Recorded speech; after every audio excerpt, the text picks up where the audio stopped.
అందరికీ నమస్కారం. గురుగారు నమస్కారం అండి. గురుగారు, ఇప్పుడు కొంతమంది హనుమంతుడితో మంత్రాలు చేసుకుని వాళ్ళు వేసుకుంటూ ఉంటారు. కొంతమంది నరసింహస్వామిని పూజిస్తూ ఉంటారు. కొంత పిశాచ బాధలకు కానీ లేకపోతే రకరకాల బాధలకు కానీ అలా స్వయంగా వేసుకునే మంత్రాలు కానీ ఏమైనా ఉన్నాయా? వందే గురుపదద్వంద్వం అవాంగ్మానస గోచరం రక్తశుక్ల ప్రభామిశ్రమ తర్కీయం త్రైపురం మహః ఆవంశవం సకలశాంభుది పూర్ణచంద్రం మంత్రజ్ఞశేఖర విభుం మహనీయమూర్తిం శ్రీ బాలకృష్ణ గురుదేవ పదారవిందం సంపూజయామి అనుదినం దృఢభక్తి పుష్పై. ఇప్పుడు హనుమన్ మంత్రం గొప్పది.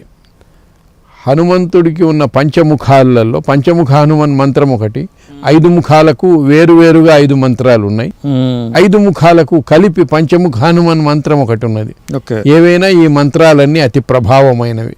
హనుమన్ మంత్రాలలో అనేక రకాలైన మంత్రాలు ఉన్నాయి. 12 అక్షరాల మంత్రాలు, 13 అక్షరాల మంత్రాలు, ఇంకా మారణ హనుమాన్ మంత్రమని, వీర హనుమాన్ మంత్రమని, ఇట్లా అనేక మంత్రభేదములు ఉన్నాయి. ఆ భేదములే కాకుండా అనేక స్తోత్రములు ఉన్నాయి, అనేక మాలామంత్రములు ఉన్నాయి. ఆ మాలామంత్రములు కూడా భూత ప్రేత పిశాచాల మీద బాగా పనిచేసే మాలామంత్రములు ఉన్నాయి. అందులో శత్రువుల మీద పనిచేసేదానికి ఎవరికైనా ఎక్కువ శత్రు బాధలు ఉంటాయి. శత్రువులు ఎప్పుడు తడవకు వాళ్ళని ఏదో ఒక రకంగా ఇబ్బంది పెడుతుంటారు. ఆ బాధల నుంచి ఉపశమనం పొందాలంటే లోలల్ లాంగూల అస్త్ర స్తోత్రం అని ఒకటి ఉన్నది. లాంగూల అస్త్ర స్తోత్రము. లాంగూలము అంటే తోక, లాంగూల అస్త్రం. లాంగూలమే ఆయనకు అస్త్రం. హనుమంతుడికి ఆయుధం ఏంటంటే తోకే ఆయుధం. లోలల్ లాంగూల స్తోత్రం అని ఉన్నది. లోలల్ అంటే కదులుతూ ఉండేటువంటి తోక, దానికి సంబంధించిన స్తోత్రం ఒకటి ఉన్నది. లాంగూలాస్త్ర స్తోత్రం అంటారు దాన్ని. ఆ స్తోత్రం పారాయణం చేసుకోవచ్చు.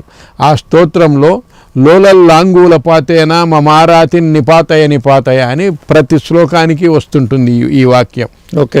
లోలల్ లాంగూల పాతేనా, కదులుతూ ఉన్నటువంటి నీ తోక దెబ్బతో మమ ఆరాతిన్, నా శత్రువును నిపాతయ, పడగొట్టు అని అర్థం.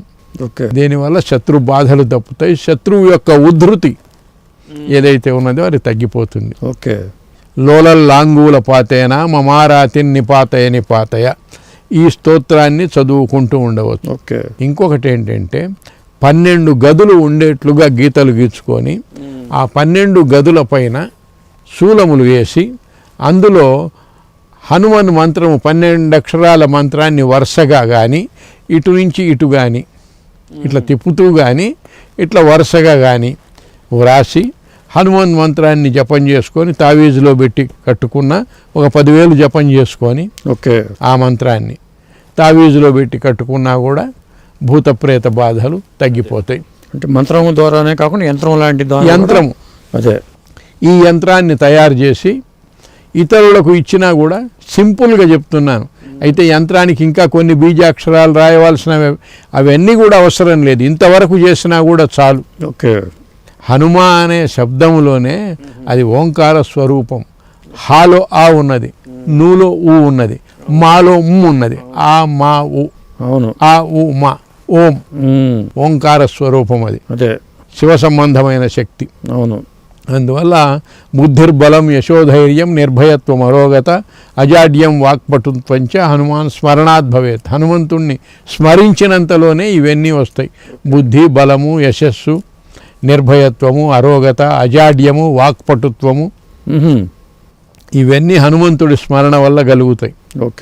అందువల్ల ఈ రకమైన యంత్రం వేసుకోవచ్చు. అట్లనే పంచముఖ హనుమంతములు, దక్షిణముఖం వచ్చేసి నృసింహస్వామి, దక్షిణముఖ నారసింహం అంటారు. పంచముఖాలలో దక్షిణముఖము నరసింహస్వామి ముఖం. అందువల్ల నృసింహ మంత్రం చేసేవాళ్ళు కూడా ఆ శక్తి కూడా దీనికి ఉన్నది.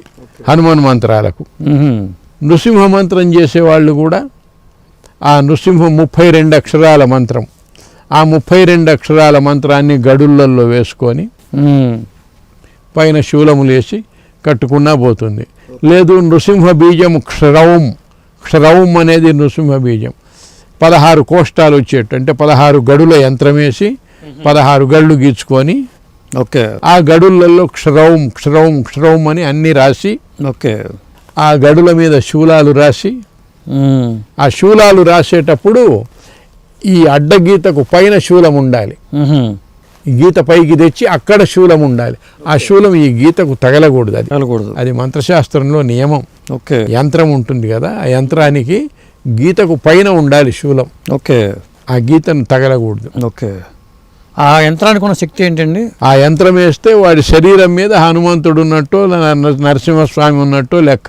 అదే ఆ దేవుడు శూలం పట్టుకొని అక్కడ నిలబడ్డట్ట. అదే అది తాయెత్తులో పెట్టుకుని మనం పెట్టుకొని వేసుకోవచ్చు. ఓకే. దానికి కూడా జపం, నరసింహ మంత్రమే జపం చేసుకొని అది కట్టుకోవచ్చు. ఎవరికైనా ఇవ్వవచ్చు. అదే అది చేసినా చాలు. ఓకే. చిన్నపిల్లలకు అట్లాంటి వాళ్ళకి ఏం చేస్తుంటారంటే సాధారణంగా ఒక్క కోష్టమే రాస్తారు, చిన్నది రాగిరేకు మీద. ఓకే. ఒక్క గది మాత్రమే, ఒక్క గది రాసి ఆ పైన 2, పక్కన 2, ఈ పక్క శూలములు వేసి ఒక్క బీజమే క్షరౌం అని రాస్తారు. అది ఎలా రాస్తారండి అసలు? రాయటం ఏమైనా రాగిరేకు మీద ఏదన్నా మేకుతో రాయవచ్చు. రాయటమే. మేకుతో రాస్తే రాగిరేకు, పల్చటి రాగిరేకులు ఉంటాయి కదా, రక్షరేకులు.